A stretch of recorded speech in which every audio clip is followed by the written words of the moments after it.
할렐루야.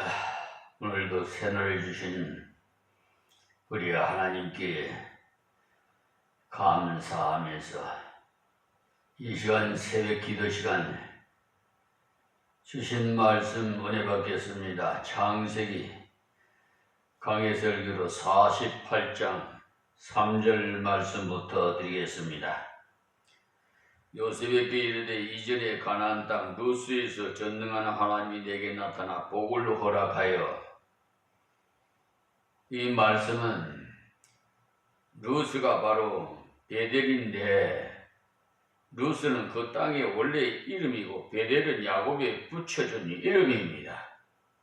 창세기 28장에 보시면 야곱이 형을 피해서 자기 외갓집 바단 아람으로 도망갈 때 하룻밤 자고 가기 위해서 루스에서 돌베개를 베고 잠이 들었을 때 하나님께서 하늘에 닿는 사닥다리를 보여주시고 그 천사가 오르락 내리락 했어요. 그때 하나님께서 말씀으로 주셨던 그 교훈을 지금 말하는데, 야곱이 지금 죽기 직전에 생각해 보니까 자기에게 제일 귀한 복이 무엇이냐 하니까 하나님께서 계시의 복을 주신 것이 제일 귀하더라, 이것을 말하고 있습니다.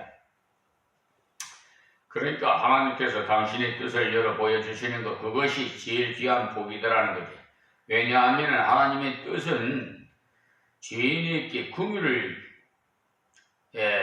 베풀어 주시는 소식이기 때문에 인생의 마음을 새롭게 하는 것이 하나님의 계시의 말씀입니다.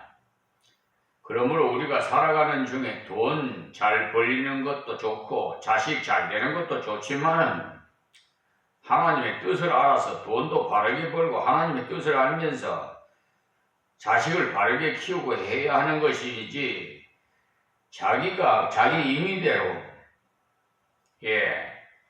하나님의 뜻은 저버리고 자기 제멋대로 그냥 주일 성수하고 싶으면 하고 안 하고 싶으면 안 하고 예물 드리는 것도 역시 마찬가지고, 11조는요 그거 여러분 명령이에요. 하나님의 그 복이니까 그것을 저버리면은 하나님의 돈을 어떻게 해요? 편취하는 거예요. 그러니까 하나님 앞에 책망받을 수밖에 없어요. 나중에 야곱이 그때 하나님께서 먼저 기도한 것도 없어요. 너무 피곤해가 쓰러지듯이 잤는데 꿈에 하나님께서 나타나셔서, 그것이 바로 일방적인 하나님의 은혜입니다. 하나님께서 사람의 힘으로나 재주로 감당할 수 없는 그런 은혜를 주십니다. 자기가 뭐 열심히 많았다든지 능력이 있었다든지 한 것은 아니에요. 하나님께서 은혜를 부어주신 거죠. 우리들도 지난 세월을 돌아보면 현재 여기까지 온 것은 내가 잘나서 된 것이 아니라 하나님께서 나를 은혜로 사로잡아 주셔서 그릇된 길로 가는 것을 막아 주셔서 바른 길로 바로 가게 하셨고 말씀을 깨닫게 해 주셨어요.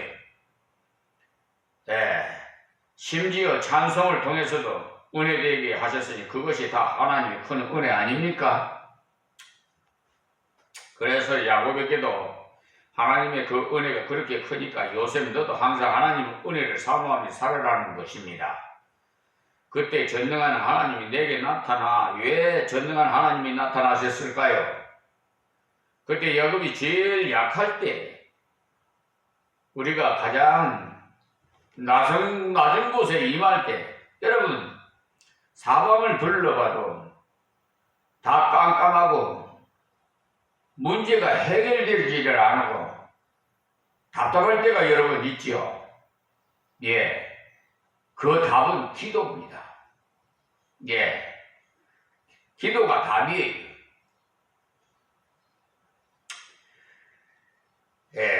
그러니까 담보찜 싸들고 급히 도망가는 신세니까 말이에요.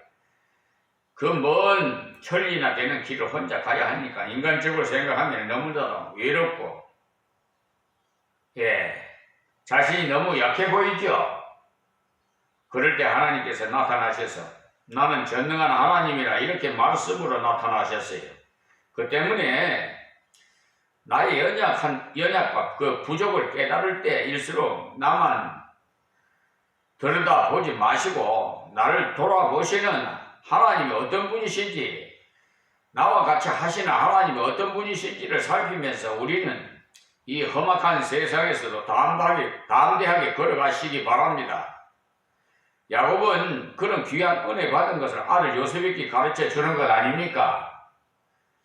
그래서 나타나 복을 허락하여 이리 말씀하셨어요. 그러니까 하나님께서 나타나셔서는 복을 허락하셨다. 하나님께서 자기 자녀에게 나타나실 때는 복을 허락하시려고 나타나요. 그 때문에 하나님이 나를 간섭하시고 또 하나님이 깨닫게 하셨을 때 큰 은혜인 줄 아십시오. 무엇 때문에 하나님께서 자기 자녀에게 나타나셔서 저주를 하겠어요? 그러니 하나님 아버지는 육신의 부모보다 더욱 선하신 분이시기 때문에 복을 허락하여 그랬어요. 이렇게 말씀하잖아요. 여기서 허락이라는 것은 말보다도 더 좋은 말은 약속이라는 말이에요. 우리나라의 성경에는 번역할 때 같은 단어를 허락이라고도 번역하고 약속이라고도 번역하는데 실제로는 약속이라고 번역하는 것이 좀 더 확실한 번역입니다. 허락이라고 하니까 하나님이여 주시옵소서 하니까 오냐 하신 것처럼 보여질 수 있지만 여기서는 그런 것이 아니고 내가 주노라라고 하셨기 때문에 약속이라고 번역하는 것이 더욱 확실한 의미를 알 수가 있는 표현입니다. 자, 4절 말씀에 내게 이르시되 내가 너를 생육하게 하며 번성하게 하여. 야곱이 그때 혈연 단신으로 혼자 가지요. 그런데 하나님께서 내게 이르시되 내가 너를 생육하게 하며 번성하게 하여라고 하셨으니까 이 복이 얼마나 큰 복입니까? 이 복은요 아브라함께 주셨던 복이고 이삭에게도 주셨던 복이고, 그러니 야곱에게 이 말씀을 하시면 너희 조부 아브라함의 복과 아버지 이삭의 받은 복을 야곱 너도 받는다는 말이에요. 그런데 여기서 왜 이 말씀이 필요하냐 하면은 야곱이 그 복을 받으려고 거짓말로 아버지와 형을 속였기 때문에 도망가는 신세인데, 도망가다가 생각해보니까 내가 복 받으려고 아버지와 형을 속이기까지 했는데 과연 그 복이 내게 올까? 그런 염려도 생겼거든요. 내가 속여서 복 받고자 했으니까 그 복은 무효화되지 않을까 하는 염려가 마음 한구석에 있는데 하나님께서 나타나셔서 내가 그 복을 내게 주겠다 하시니까 그 말씀을 들었을 때 얼마나 감격스럽겠습니까? 여러분, 나는 부족해도 하나님은 나를 버리시지 않는구나. 하나님의 놀라운 긍휼과 은총을 거기서 깨달았습니다. 너희에게 많은 백성이 나게 하고 그러니까 후손이 번성해서 여러 백성이 난다는 건데, 그리고 내가 이 땅을 네 후손에게 주어 영원한 기업이 되게 하리라 하셨느니라. 그러니 후손은 많은데 땅이 없으면 어떻게 되겠어요? 그러지가 될 뿐이죠. 그런데 후손을 주시고 후손들에게 필요한 터전을 주신다는 거예요. 그렇습니다. 하나님께서는 우리에게 자식을 주실 때도 그 자식이 앞으로 자라갈 수 있도록 필요한 모든 것을 때를 따라 반드시 주셔요. 그런데 요즘 젊은이들은 말이에요, 자식이 놓기를 싫어하고 결혼하기도 싫어하고, 복 중에 복이 자손복인데 말이에요, 하나님의 법칙을 위반하고. 여러분 복 받기를 원하십니까? 이 세상에 잠깐 세상적으로 여러분 많은 돈을 벌어서 부유하게 사실 줄 모르겠으나 잠깐이에요. 이 세상은 나그네 길이에요. 기껏해야 100, 예, 요즘 뭐 120세인가 뭐 그렇게 뭐 사시는 분도 뭐 있는 모양인데요. 평균적으로 한 80이에요. 80, 90. 예, 7, 80, 90. 그냥 그 정도입니다. 그걸 한번 앞으로 내가 몇 살인데 앞으로 몇 년을 더 살겠는가 한번 계산을 좀 해봐요. 몇 년 안 남았어요. 아시겠어요? 그 남은 생에 그동안 못했던 하나님께 좀 더 상금을 쌓고 의의 멸류관을 받는 여러분이 되시기를 바랍니다. 특히 말이에요. 리더자인 목사라는 분들이 믿음이 부족하니까 이제 양육하는 교인들도 무엇을 보고 있어요? 믿음을 하나님이 기쁘게 여기시는데 세상적으로 계산이나 하고 네가 해야 되면 나도 해야 된다 했더니 자기 것이냐 그런 생각 완전히 버리세요. 나의 나되는 것을 하나님 은혜를 하고 사도 바울이 고백하자니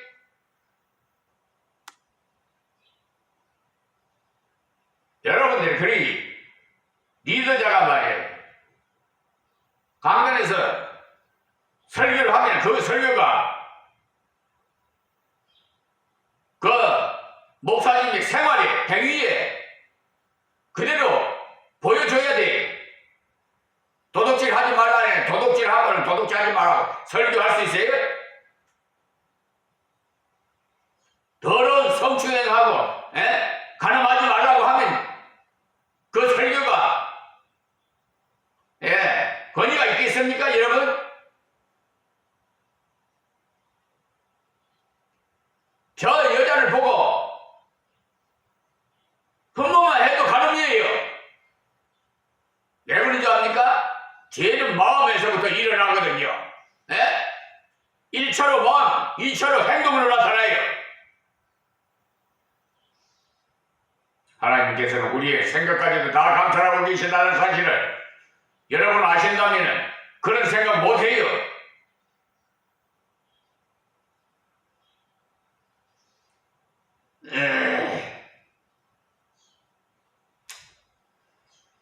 자, 그러므로 하나님께서 이미 허락하신 복이 있으니까 그것을 주시기를 구할 뿐이지 네 후손에게 주어서 영원한 기업이 되게 하리라 하셨느니라. 그 땅을 잠시 빌려 주셨다가 거두시는 것이 아니라 영원한 상속이 돼서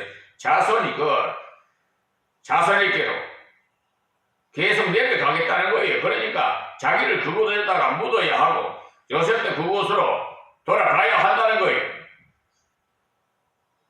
우리 육신의 부친도 부동산을 네가 가지고 있다가 장손에게 물려줘라. 그러니 그 말이 뭐예요? 다 성경에서 다 이렇게 나왔더라고. 또 그 자식을 가지고 있다가 너 후손에게 넘겨줘라. 그래서 성령을 돌보라는 거예요. 네? 팔아먹으라고요. 네, 장손에게 넘겨주라고 한 거 아니에요.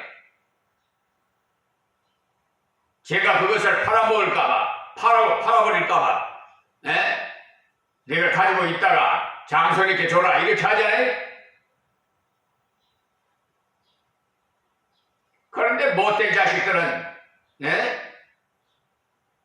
내가 너한테 해주면 뭐하냐, 어떻게 할래 했더니 판대요. 아이고 세금도 내고 그거 뭐로 가지고 있느냐고 팔아버린대요. 어떻게 우라통이 치밀었는지 그냥 호통을 쳐버리지.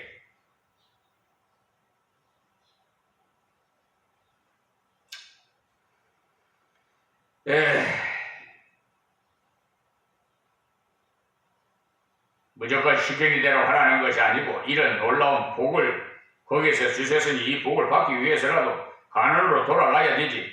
애굽에 있는 것으로 만족할 수 없다는 거예요. 우리가 여기에서 영적으로는 이 애굽의 세상이 가나안에 천국으로 가야 될 거 아니에요. 애굽은 잠시 우거하는 땅으로서 잠깐 나그네 생활하는 곳이라는 것을 여러분 잊지 마세요. 이 세상 사는 동안 선한 사업 좀 많이 하시고 하늘에 상금 많이 쌓아서 의의 멜루가는 받으시고 칭찬받는 여러분이 되기를 간절히 바랍니다. 5절 말씀에 내가 애굽으로 와서 내게 이르기 전에 애굽에서 내게 낳은 두 아들 에브라임과 므낫세는 내 것이라 루벤과 시므온처럼 내 것이 될 것이요. 여기서 이상한 말을 했어요. 1절에서는 그가 그 두 아들 므낫세와 에브라임과이라고 기록하였는데 야곱이 부를 때는 에브라임과 므낫세라고 순서를 바꿔 부르지요. 참 여러분 이상하지 않아요? 왜냐하니까 하나님께서 이렇게 계시로 에브라임이 더 창대하게 되고 에브라임이 더 하나님의 은혜를 따라 사는 백성이 될 것이라는 것을 보여주신 거예요. 그래서 그는 둘째 손자인데도 불구하고 이름을 먼저 불렀어요. 그때는 요새와 다릅니다. 요사이 와서는 첫째가 둘째나 무엇이 될 것이 있나 식으로 되었지만 그때는 맏아들이라고 하면은 굉장해요. 우리나라도 장손을 귀여기잖아요.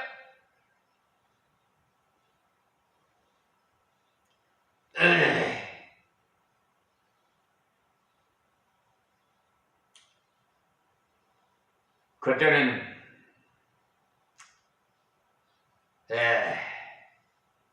그렇게 했습니다. 그런데도 불구하고 에브라임과 므낫세라고 불러서 요셉의 두 아들 야곱은 내 것이라고 했는데 이 말은 손자가 아니라 그들은 야곱 자기 아들 취급을 하겠다는 거예요. 그래서 나중에 지파를 나눌 때도 에브라임 지파, 므낫세 지파라고 합니다. 사실 루벤 지파처럼 요셉 지파라고 해야 하겠는데 요셉 지파라는 말은 안 쓰고 에브라임 지파와 므낫세 지파라고 합니다. 요셉은 두 지파가 된 거예요. 그러니까 다른 지파보다도 재산을 배나 주었는데 곧 요셉이 법적인 장자라는 것입니다. 여러분, 장자는 하나님의 복을 전수받는 자라는 말이 야곱도 둘째 아들이지만 실제로 장자의 복을 받았어요. 그와 같이 에브라임과 므낫세도 손자로서가 아니라 야곱의 아들 취급을 하겠다는 건데 곧 요셉의 집은 장자의 집이 되었다는 말이에요. 요셉은 야곱에게 효도를 잘해서 장자 노릇을 했기 때문에 하나님께서 장자의 복을 주셨으므로 법적인 장자가 된 것인데 역대상 5장에 그 내용이 나와 있어요. 5장 1절에서 2절 말씀. 에브라임과 므낫세는 내 것이라 루벤과 시므온처럼 내 것이 될 것이요. 그러니까 에브라임은 장자, 므낫세는 차자 이렇게 격상시켜 주겠다는 겁니다. 하나님의 말씀에서 효도하는 자는 땅에서 잘되고 장수하게 되겠다고 하셨는데 막내라고 하나님 말씀 따라 진정 효도한다면 하나님께서 약속하신 복을 반드시 이루어 주십니다. 자, 6절 말씀에 이들 후에 네 소생이 네 것이 될 것이며 이 말씀은 무슨 말씀이냐 하면 요셉이 이들 위에 셋째, 넷째 아들을 낳는다면 그들은 요셉의 아들이 된다는 말이에요. 그들이 야곱의 손자가 되어서 지파가 되지 않는다는 겁니다. 이것도 가만히 보면 하나님께서 이스라엘의 12지파를 만드는 방법인데 왜냐하니까 나중에 네 지파를 하나 뽑아냅니다. 네 지파에게는 땅을 주지 않고 요사이 말하면 교육자로서 뽑아내고 그러니까 하나님의 이런 목사로 말이에요. 기름 부어서 11지파가 되는데 그것을 충당하기 위해서 요셉이 두 아들을 지파로 만들어 주었어요. 그래서 실제로는 13지파가 되었지만 네 지파를 뽑아냈기 때문에 언제나 12지파가 돼요. 이것도 우연히 된 것이 아니라 하나님의 계획대로, 즉 섭리로 된 것입니다. 그런데 요셉은 두 아들 위에 더 낳지 않았어요. 그 사람은 그 형이 맹위하에서 함께 하리라. 그러니까 형이 맹위가 누구냐 하면 곧 에브라임과 므낫세에게 속한다는 거예요. 그러니까 모든 것을 합리적으로 하나님께서는 처리하신다는 것을 여러분 아십시오. 결코 억지가 아니에요. 요셉은 효도를 잘했기 때문에 장자가 되어서 2배의 기업을 받는데, 만약에 요셉이 또 아들을 낳는다면 그들은 지파가 되는 것이 아니라 형의 명의하에서 산업을 얻게 되겠다는 거예요. 그래서 7절은 요셉의 어머니 라헬에 관한 이야기로서 그녀는 이미 죽었지만 어머니의 묘소도 바르게 알고 있어야 한다는 거예요. 야곱 자신을 잘 묻어주는 것도 중요하지만 어머니 묘소도 잊어버려서는 안 된다는 거예요.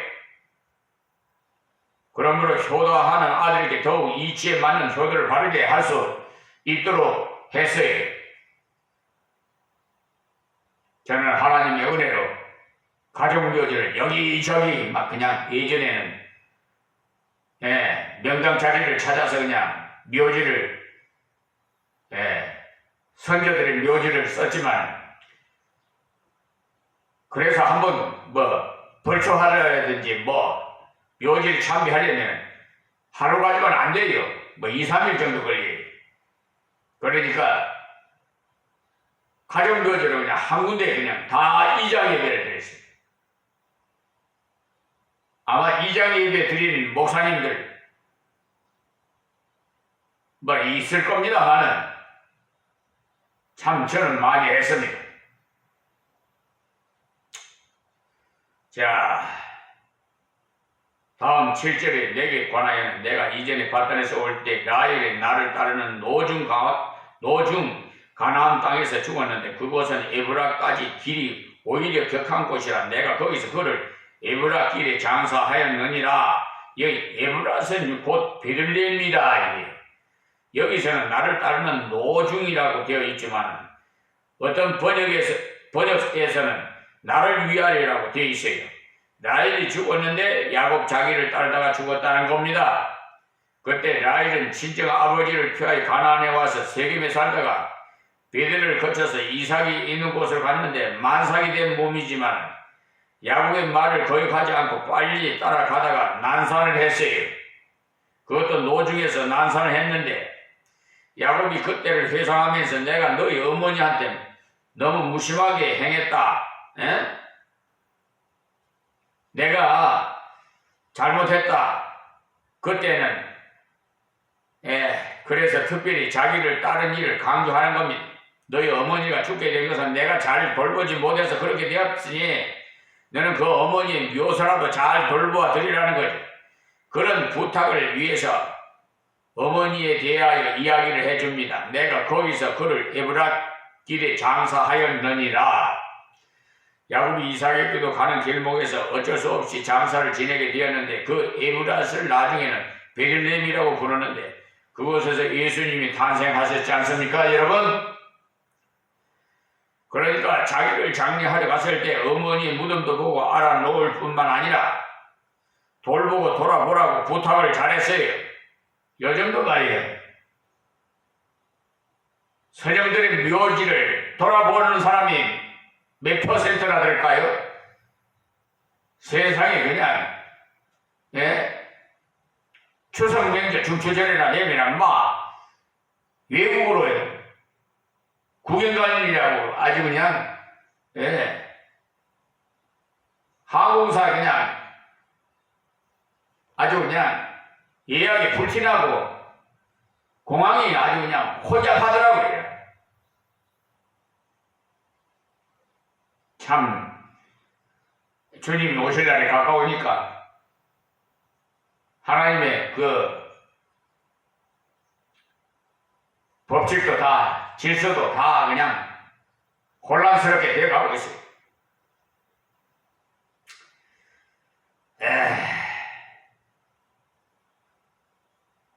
그래서 어머니 무덤도 보고 알아놓을 뿐만 아니라 돌보고 돌아보라고 이렇게 야곱이 부탁을 합니다. 누구의 말처럼 죽을 때가 되면 철든다고 하더니만 그런 것 같아요.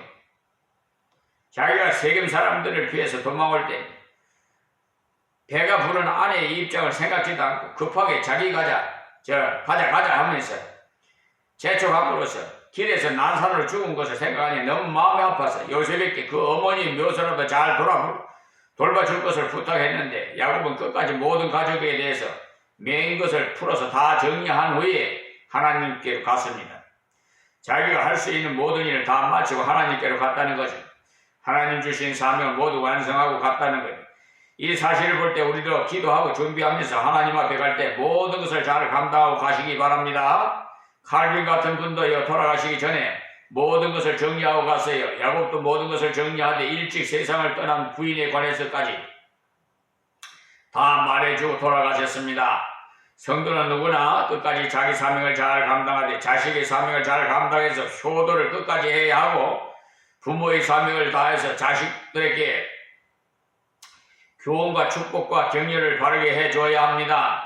부모는 마땅히 자식에게 교훈을 해주어야 하고 축복을 해주어야 하고 또 자식이 좌절할 때 격려를 해주어야 해요. 이렇게 사명 다 감당하기를 힘쓰면 다 감당할 수 있도록 길을 열어주시고 능력도 주셔요. 그리고 우리는 신앙의 전통을 철저히 전수해 주어야 합니다. 특별히 야곱이 왜 요셉에게 이런 말을 합니까? 누수에서 하나님이 나타나시고 해야 쭉 이렇게 말해주는 이유는 자기 신앙을 요셉도 갖게 하기 위해서 전해주는 것 아닙니까? 하나님께서 나타나서 이런 말씀을 주셨는데 너도 이 말을 믿어라. 그리고 이 말을 믿고 따르면 가나안으로 돌아가거라는 거죠. 그래서 신앙의 전통을 철저하게 이어주었어요. 여러분들도 자녀들에게 신앙의 전통을 분명하게 이어줄 수 있도록 기도하십시오. 요셉의 번영과 평강은요, 하나님께서 주신 복이요 언약에 근거한 것임을 가르쳐 줌으로써 지금 자기들이 이렇게 번창해 가는 것도 우연이 아니라는 것입니다. 세상 사람들은 우연이라는 소리를 많이 하더라고요. 심지어 우연이라는 이름까지 지은 사람도 있더라고, 가명으로요. 참, 하나님께서 로스에게 말씀하신 대로 되어가고 있다는 걸, 이렇게 하나님 말씀이 하나 둘 이루어져 가지고 가는 것을 볼 때 다른 것도 다 이루어진다는 믿음이 더 크게 생깁니다. 다음 8절 말씀, 이스라엘이 요셉의 아들들을 보고 가로되 이들은 누구냐? 그러니까 요셉이 두 아들을 데려갔지만 뒤에 멀찍이 두고 아버지와 이야기를 할 때 뒤에서 두 아들도 다 들었어요.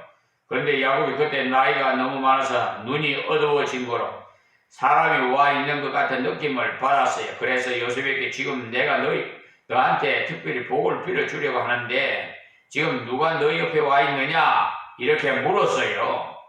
야곱은 손자를 식별할 수 없을 만큼 눈이 쇠약해 이렇게 눈이 쇠약해졌음에도 자기의 사명인 교훈과 기도를 감당했다는 사실을 우리의 아름다운 모범이 되는 것입니다. 여러분, 자 9절 말씀에 요셉이 그 아비께 고하되 이는 하나님이 여기서 내게 주신 아들들이니이다. 그러니까 요셉이 자기 자식에 대한 아버지께 답변하는 것을 보아도 요셉이 신앙이 참으로 장성해서 있었다는 것을 알 수가 있어요. 보통 같으면 예, 우리 집 아이들입니다 이렇게 할 텐데 그는 하나님이 내게 주신이라고 말씀하잖아요. 우리가 대화를 해보면 저 사람의 믿음의 척도를 알 수가 있어요. 그분의 인격도 알 수가 있고요. 대화를 해보면요.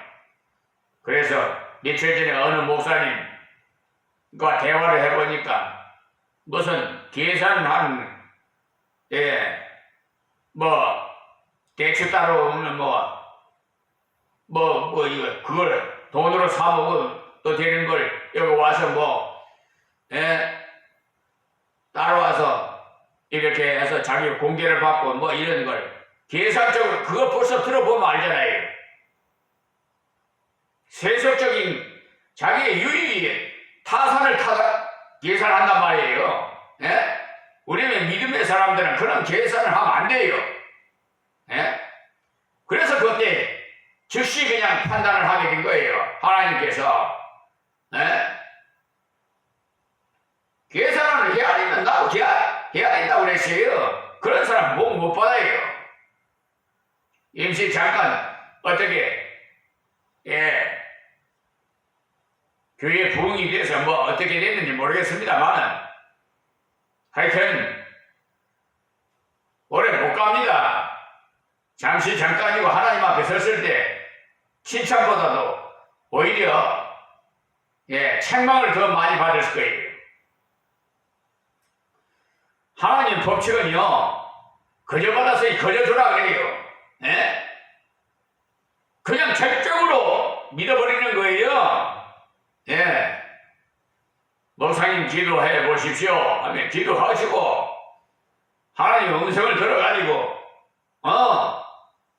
네가 가서 좀 협력해서 선을 이루어라. 이러하면 무조건 내 것이 아니에요.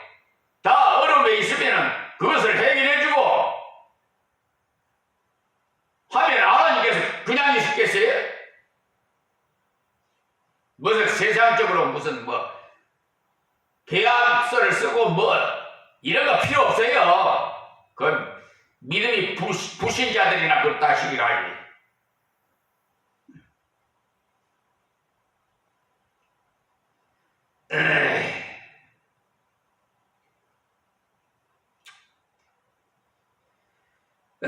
아버지의 말씀을 듣고 보니까 하나님께서 우리 가정에 번성의 복을 주신다고 하시듯 제게 이런 은혜를 주셨나이다. 이것을 이야기한 거예요. 요셉이. 그러니까 아버지께 배운 신앙 그대로 그 자리에서 활용했어요. 말씀을 깨달은 대로 바르게 사용했으니까 그것이 바로 말씀을 복습하는 거예요. 그래서 하나님께서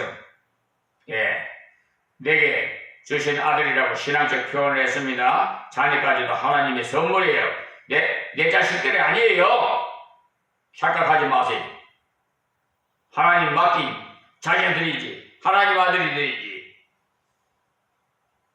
하나님의 깊은 은혜를 깨달은 자가 아니고는 이런 고백을 생활 속에서 자연스럽게 할 수가 없습니다.